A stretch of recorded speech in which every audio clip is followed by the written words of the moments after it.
Captain Sarah Chen stood at the viewport of Deep Space Station Alpha, watching the last human transport ship disappear into hyperspace.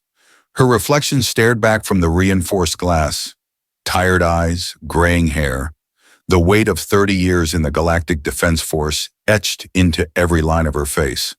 Behind her, the station's command center buzzed with nervous energy as alien officers tried to process what had just happened.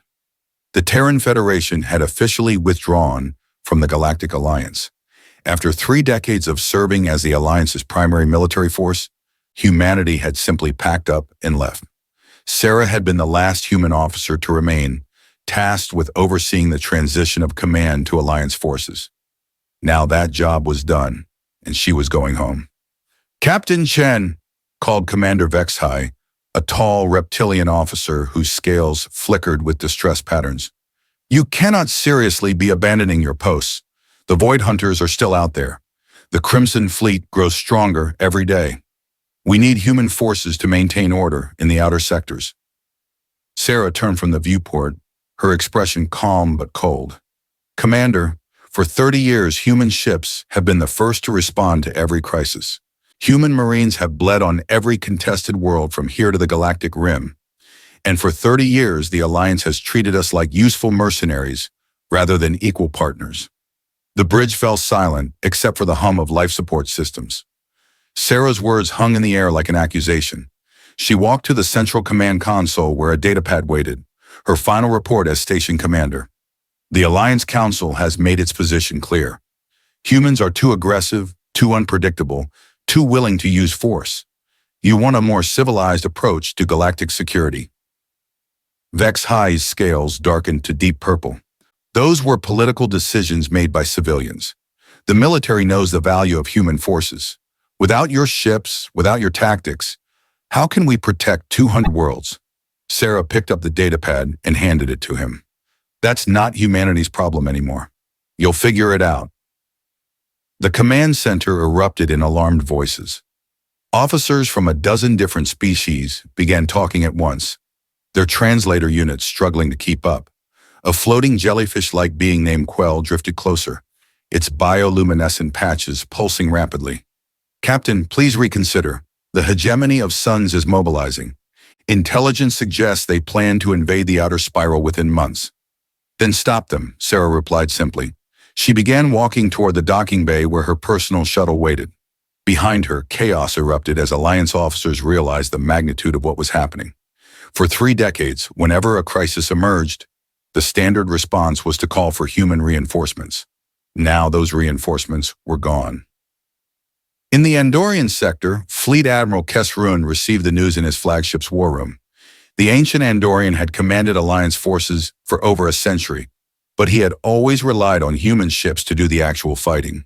His blue skin turned pale as he read the dispatch from headquarters. "All human vessels have withdrawn to Terra space.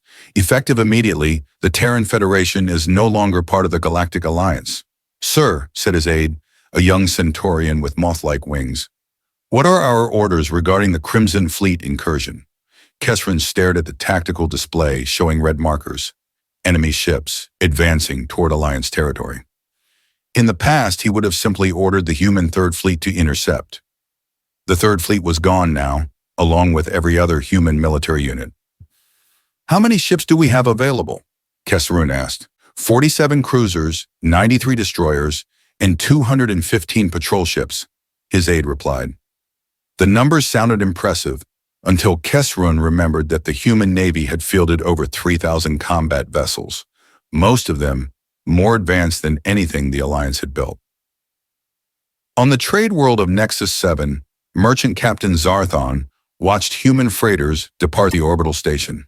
The spider-like alien had done business with human traders for 20 years. They were reliable, efficient, and willing to travel routes that other species considered too dangerous. "Where are they going?" he asked the station controller. "Back to human space," the controller replied. "All of them. The entire human merchant fleet has been recalled." Zarthon felt a chill run through his exoskeleton. Human cargo ships carried 60% of all goods moving through Alliance space. They connected isolated worlds to the galactic economy and kept supply lines running during emergencies. Within hours, the effects began to ripple across the galaxy. On the mining world of Kepler Prime, rare Earth extraction stopped when human engineers packed up their equipment. On the research station orbiting Vega, groundbreaking experiments in quantum physics were abandoned as human scientists departed. On New Geneva, the Alliance's largest shipyard, construction of new vessels ground to a halt. The Galactic Alliance had not simply lost a member species, they had lost the backbone of their entire civilization. Humans had been so thoroughly integrated into every aspect of Alliance society that their absence created cascading failures across hundreds of worlds, and the humans had planned their withdrawal carefully. President Elena Vasquez sat in her office on Terra, reviewing reports from across human space. The silver-haired woman had been advocating for withdrawal from the Alliance for years, tired of watching human soldiers die for causes that the Alliance Council treated as minor inconveniences. Status report, she said to Defense Secretary Marcus Webb. All personnel and equipment have been successfully withdrawn, Webb reported. Our forces are redeploying to defensive positions around human colonies. The fleet is consolidating at Mars base and the Titan shipyards. Vasquez nodded. Any response from the Alliance? Panic mostly. They're sending diplomatic missions to every human world, begging us to reconsider. Vasquez looked out at the sprawling city below. Humanity had built something remarkable during their time in space. Colonies that stretched across 50 star systems, technology that rivaled anything in the galaxy, and a military that had kept the peace for 3 decades. Let them panic. We offered partnership. They wanted servants. Now they can learn to stand on their own. The first real test came 2 weeks later. The Void Hunters, a species of energy-based beings that consumed entire worlds, emerged from dark space near the Altair colony cluster. In the past, human patrol fleets would have responded within hours, engaging the entities with specially designed weapons that disrupted their energy matrices. Now, Alliance forces scrambled to mount a defense with conventional weapons that were largely ineffective against the Hunters. Commander Vex High, now in charge of sector defense, watched helplessly as 3 colonies were drained of all life before Alliance reinforcements even arrived. Request immediate assistance from Terran forces, he ordered. The response came back within minutes. The Terran Federation is no longer obligated to provide military assistance to Alliance worlds. Suggest you contact your regional defense coordinator. Vex High stared at the message in disbelief. Millions of Alliance citizens had just died, and the humans were treating it like a paperwork problem. On Terra, Admiral Sarah Chen, recently promoted after her return, watched the intelligence reports with mixed emotions. She felt sick about the civilian casualties, but she also remembered how many times the Alliance had criticized human responses to similar threats. Too aggressive, they had said. Find a diplomatic solution, they had demanded. Ma'am, said her aide, Lieutenant Commander Park, the Altair situation is getting worse. The Void Hunters are adapting to Alliance weapons. They're becoming more efficient at energy absorption. Sarah closed her eyes. She had fought the Void Hunters for 15 years. She knew exactly how to stop them, but she also knew that helping now would only encourage the Alliance to continue treating humans as convenient problem solvers. Any requests for technical assistance? Sarah asked. Several. They want our quantum disruption technology and tactical databases. Sarah shook her head. Classified.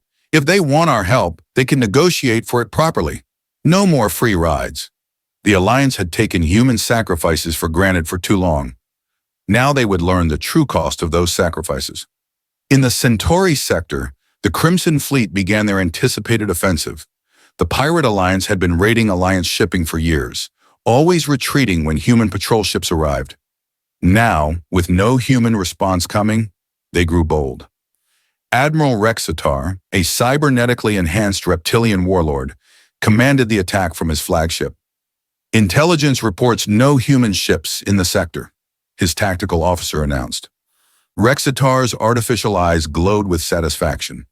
For years, his fleets had been contained by human forces. Human captains had an annoying habit of pursuing pirates to the edge of known space and destroying them completely. Alliance forces were more predictable. The Crimson Fleet's first target was the trade hub at Wolf 359. Normally defended by a human battle group, The station now relied on local alliance forces, 12 patrol ships and a single cruiser. The battle lasted exactly 18 minutes.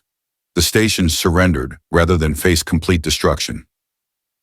News of the defeat spread quickly through Alliance space. Worlds that had felt secure under human protection suddenly realized how vulnerable they were. Planetary governors began requesting additional defense forces, but the Alliance military was already stretched thin, trying to cover responsibilities that humans had handled for decades. On the diplomatic front, Ambassador Tralneth of the Hegemony of Suns requested a meeting with Alliance leadership. The tall, gray-skinned alien represented one of the galaxy's most aggressive expansionist powers. For 30 years, the hegemony had been contained by the implicit threat of human retaliation. Now that threat was gone. The hegemony wishes to discuss territorial adjustments, Tralneth announced to the emergency council session. His words were diplomatic, but his meaning was clear. The hegemony was preparing to invade Alliance space. Council Chairman Zeldrak, an ancient being whose species had founded the Alliance 5 centuries ago, struggled to maintain composure. Any territorial changes must be negotiated through proper channels, Zeldrak replied weakly. Tralneth's smile revealed sharp teeth. Of course, the hegemony will begin negotiations immediately. We expect the Alliance to be reasonable. In these discussions, everyone in the chamber understood the subtext. Without human military backing, the Alliance had no choice but to negotiate from weakness. Meanwhile, human colonies were thriving. Free from Alliance regulations and bureaucracy, human industry exploded. New technologies that had been restricted by Alliance treaties were now being developed freely. The Titan shipyards began construction of an entirely new class of warship, designed specifically for human tactics and strategies. Dr. Jennifer Martinez, head of the Terra Institute for Advanced Studies, announced breakthrough discoveries in faster-than-light communication and enhanced weapon systems. Without Alliance oversight committees slowing us down, she told reporters, human science is advancing at an unprecedented rate. We're developing technologies that will revolutionize space travel within the decade. The irony was not lost on Alliance observers. For decades, they had accused humans of being too focused on military applications and not scientific enough. Now, freed from Alliance constraints, human researchers were making discoveries that put the rest of the galaxy to shame. The Alliance Science Council had rejected dozens of human proposals as too risky or insufficiently tested. Captain Sarah Chen received regular intelligence briefings about the deteriorating situation in Alliance space. The Void Hunters had consumed 7 more worlds. The Crimson Fleet controlled 3 major trade routes. The Hegemony of Suns had annexed 4 star systems, claiming they were protecting them from other threats. They're requesting another meeting, reported her intelligence officer, Commander Liu. Alliance Admiral Kesrun wants to discuss a mutual defense treaty. Sarah laughed, but there was no humor in it. After 30 years of telling us we're too aggressive, now they want to make deals? What are they offering? Full technology sharing, equal representation on the military council, and reparations for past oversights. Sarah raised an eyebrow. The Alliance was finally willing to admit they had made mistakes, but she also knew it was too little, too late. Tell them we'll consider proposals from individual worlds, but not from the Alliance as a whole. Humanity is done with galactic politics. The message sent shockwaves through Alliance space. Earth was not rejecting specific terms. They were rejecting the entire concept of the Alliance. Individual worlds could negotiate separate agreements with humanity, but the central government that had treated humans as expendable assets was being ignored entirely. On the border world of New Byzantium, Governor Selthara faced an impossible choice. The planet was directly in the path of the advancing hegemony forces, with no Alliance protection available. The governor, a graceful, feline-like alien, had worked with human administrators for years and had always respected their efficiency and dedication. Draft a message to Terra, she told her aide. New Byzantium formally requests to join the Terran Federation. It was an unprecedented move, an Alliance world abandoning their government to join humanity. But Selthara had watched the chaos spreading across the galaxy and recognized which side offered actual security. The defection of New Byzantium triggered an avalanche. Within weeks, 17 more worlds submitted applications to join the Terran Federation. These were not random planets. They were key strategic systems, major industrial centers, and important trade hubs. The Alliance was not just losing military protection, they were losing their most valuable assets. President Vasquez convened her cabinet to discuss the applications. "We need to be careful," she warned. "We don't want to be seen as stealing Alliance territory. That could justify military action against us." Defense Secretary Webb pulled up a strategic display. "Actually, ma'am, Alliance military action is no longer a concern. Our intelligence estimates they have less than 30% of the forces needed to secure their own borders." The numbers were stark. Without human forces, the Alliance military was revealed to be a hollow shell. They had impressive-sounding fleets on paper, but most of their ships were outdated designs with crews that had never faced serious combat. The real fighting had always been done by humans, while Alliance forces handled ceremonial duties and peacekeeping on pacified worlds. As the crisis deepened, some Alliance leaders finally began to understand what they had lost. Fleet Admiral Kesrun sat in his empty war room, staring at tactical displays, showing enemy forces advancing on multiple fronts. For the first time in his century-long career, he had no good options. Every strategy he could devise required forces he no longer had. "Sir," his aide reported, "the Hegemony fleet has reached the Vega system. Local forces are requesting immediate evacuation support." Kesrun closed his ancient eyes. Vega was home to 12 billion Alliance citizens. In the past, he would have sent the human Second Fleet to hold the line while civilians were evacuated. Now he had 3 cruisers and a handful of destroyers to face an enemy battle fleet. "Order all available ships to Vega," he said quietly. "It won't be enough, but we have to try." The aide hesitated. "Sir, that will leave the Centauri approaches completely undefended.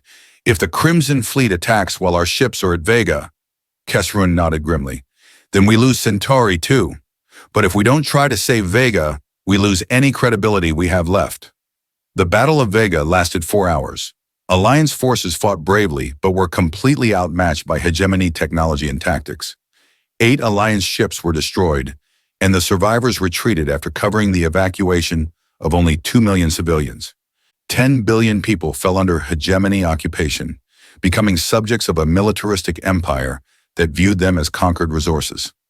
News of the Vega disaster reached Terra within hours. In the Senate chambers, angry voices demanded action. "We can't just watch civilizations fall," shouted Senator Rodriguez. "These are people we worked alongside for 30 years. President Vasquez understood the sentiment, but she also remembered the vote of no confidence the Alliance Council had passed against human military leadership just 6 months earlier. "The Alliance made their choice when they decided human methods were too brutal for civilized society," she replied. "They wanted a gentler approach to galactic security. This is what that looks like." The harsh truth was that galactic civilization had been maintained through the implicit threat of human military response. Remove that threat, and the carefully balanced peace collapsed into chaos. 6 months after the human withdrawal, the Galactic Alliance controlled less than half the territory they had once protected. The Hegemony of Suns had absorbed 23 systems. The Crimson Fleet operated with impunity across the Outer Rim. The Void Hunters continued their consumption of energy-rich worlds, unopposed by any force capable of stopping them. But in human space, a new golden age was beginning. The Terran Federation had grown to include over 60 star systems, many of them former Alliance worlds that had chosen human protection over Alliance promises. Advanced technologies developed without Alliance restrictions were revolutionizing everything from agriculture to interstellar travel.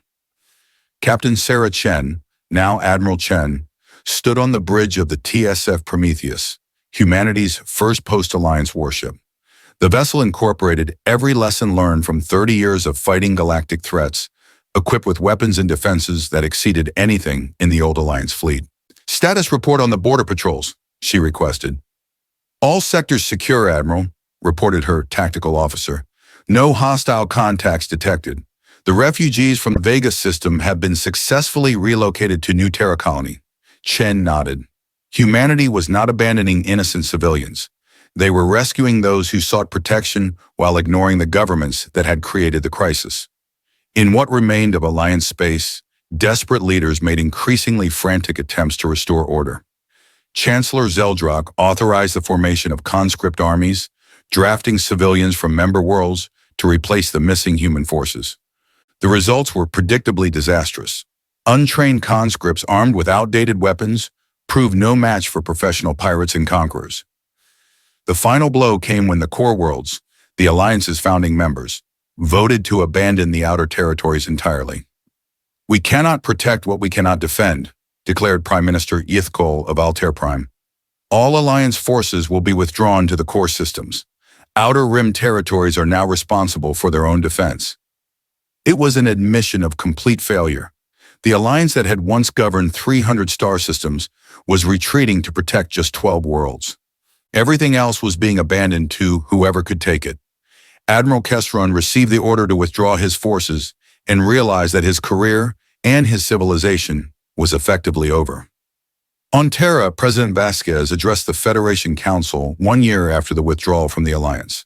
"When we left the Galactic Alliance, critics said we were abandoning our responsibilities to galactic civilization," she began.